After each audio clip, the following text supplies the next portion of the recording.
Third phase शुरू कर देंगे, जिनमें से पहले 200 हेल्दी वॉलंटियर्स को वैक्सीन जल्दी लगाया जाएगा, ताकि उनके अंदर इसका एंटीबॉडी रिस्पांस क्या आता है वो हमें पता चले। क्योंकि पूरे देश में 3 सेंटर्स ऐसे हैं जहां पर एंटीबॉडी रिस्पांस शुरू में स्टडी किया जा रहा है, और हमें उम्मीद है कि अगर 600 लोगों के अंदर रिस्पांस अच्छा आता है तो ICMR इसके लिए परमिशन लेगी, ताकि मार्केट ऑथेंटिकेशन हो सके और इसका मास प्रोडक्शन हो सके। जो डोज है, कितनी डोज लगाई जाएंगी और कितने दिन के बाद? इसके अंदर 2 डोज लगाई जाएंगी।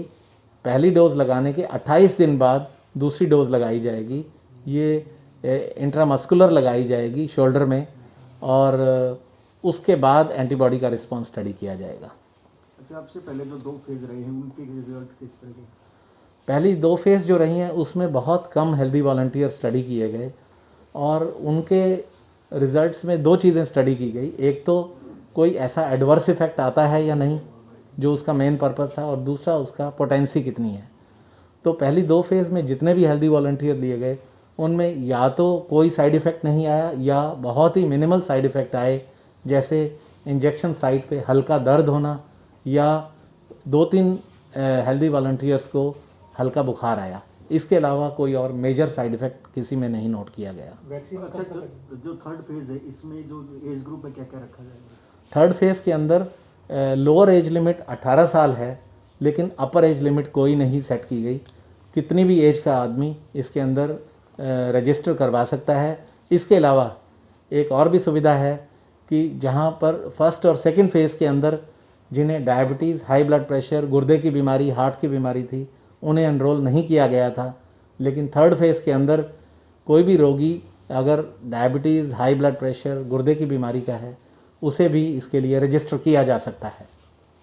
हेल्थ मिनिस्टर अनिल विज भी बोल रहे हैं कि वो वैक्सीन लगवाएंगे।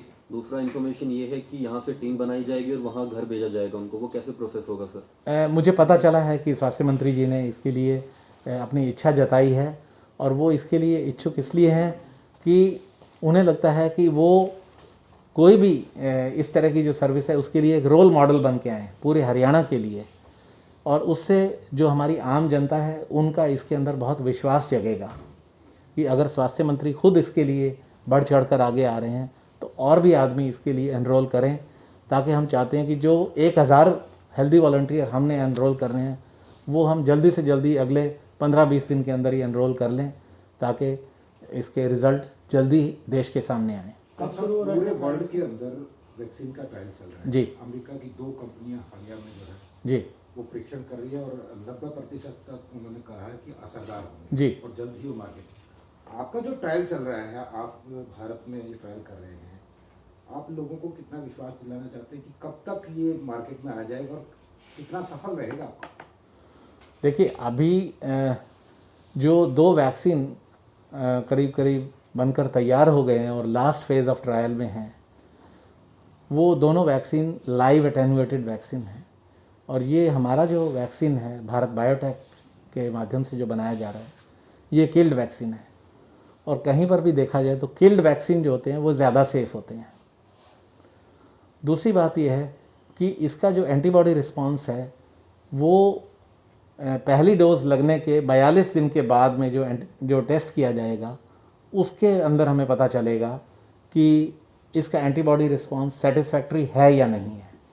और अगर एंटीबॉडी रिस्पांस सेटिस्फैक्ट्री है, जो मुझे लगता है कि जनवरी के पहले हफ्ते में पता चलेगा, उसके बाद मास प्रोडक्शन होनी चाहिए, और उम्मीद है कि फरवरी-मार्च तक जो है ये ज़्यादा प्रोडक्शन हो जाएगी। तो इसकी एफिकेसी जो अभी तक है, हमें लगता है कि ये इसकी एफिकेसी भी 90% या उससे ज़्यादा होनी चाहिए। ये तो ट्रायल की बात हुई, जो ऑलरेडी मरीज हैं या जो इफेक्टेड हो जाते हैं जी, अभी पता चला कि काफी महंगी दवाइयाँ हैं, दवाइयाँ तो उपलब्ध हैं जी। लेकिन कोई ऐसा रास्ता आप लोगों ने निकाला है कि एक आम आदमी जो इफेक्टेड हो गया है उसकी जान बच के कोई इस तरह की कोई मेडिसिन प्रोवाइड हुई है, या सरकार ने कोई ऐसी मेडिसिन प्रोवाइड करवाई है? देखिए, दुनिया में जितनी भी मेडिसिन कोविड-19 के इलाज के लिए अभी तक इजाद की गई हैं, वो सारी मेडिसिन हमारे पास उपलब्ध हैं, और सारी मेडिसिन हमारे कोविड के पेशेंट जिनको उस चीज़ की आवश्यकता है उन्हें फ्री ऑफ कॉस्ट दी जा रही हैं। पूरा इलाज सभी के लिए फ्री ऑफ कॉस्ट है। इसके अलावा सारे टेस्ट फ्री ऑफ कॉस्ट किए जा रहे हैं। खाना फ्री ऑफ कॉस्ट है।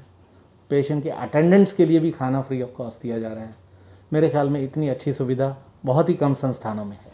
डॉक्टर साहब, बावजूद उसके फिर भी जो मौत का आंकड़ा है वो निरंतर बढ़ रहा है पंजाब और दिल्ली के। एक सप्ताह की बात करें तो कितना मौत का आंकड़ा? देखिए, जो मौत का आंकड़ा है, अगर आप जो पूरे हिंदुस्तान में जो मौत का आंकड़ा है, पहली बात तो अगर उसको हम विदेशों के मौत के आंकड़े से कंपेयर करें तो जहाँ तक कि विदेशों में कई ऐसे देश हैं जहाँ पर मौत का आंकड़ा जैसे कि 5 से 7-8% तक मोर्टेलिटी हुई है।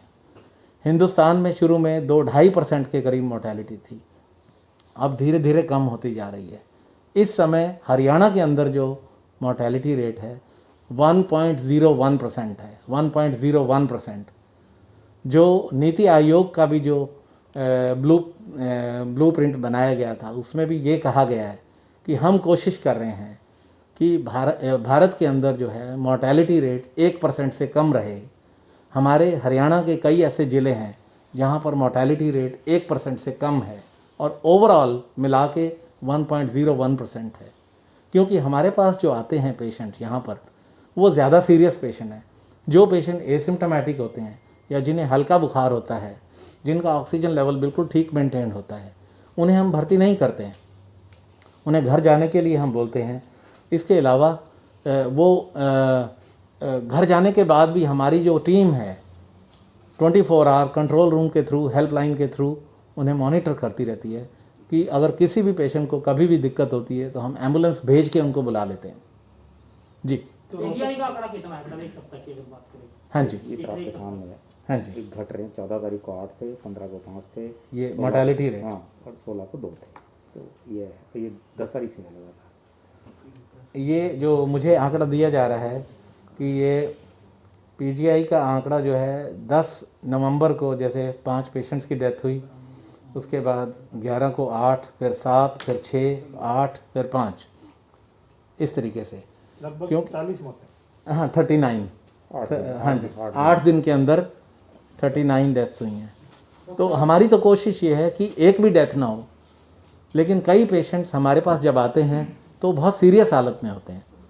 ऐसे पेशेंट भी कल आया, जैसे पेशेंट उसका ऑक्सीजन सैचुरेशन लेवल 35% था, लेकिन हमारे डॉक्टर अपनी जान की परवाह ना करते हुए भी उनकी केयर में जुट जाते हैं और हमने ऐसे